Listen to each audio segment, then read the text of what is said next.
This is not me. This is my first digital clone. Let me try to read one of our travel story took place in Namibia. A gentleman named Herman, we stayed in his guest house.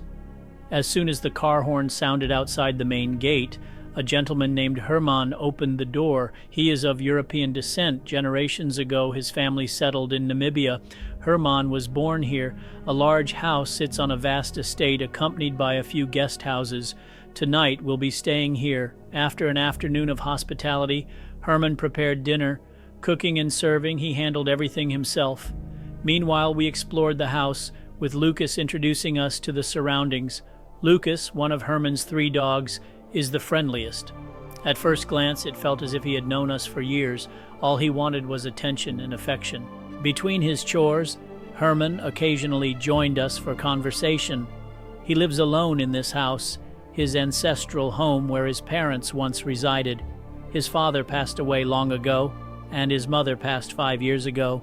He learned sewing from his mother, and there's a dedicated sewing room in a corner of the house.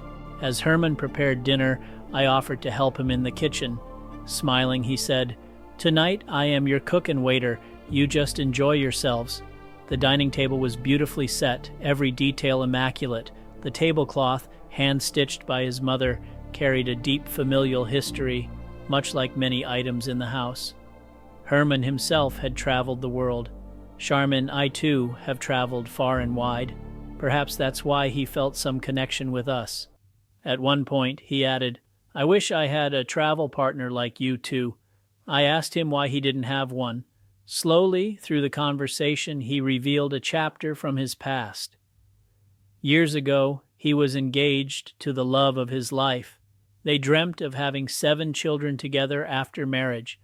But just weeks after their engagement, a tragic bus accident ended those dreams. Herman never married.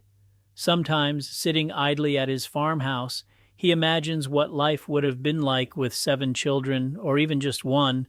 Toward the end of dinner, Herman asked me which fruit I liked. I replied, "Mangoes and avocados." Smiling, he said, "I'll plant a mango tree on the farm in your name, Bahar's mango tree." I replied, "When that tree bears fruit, let me know.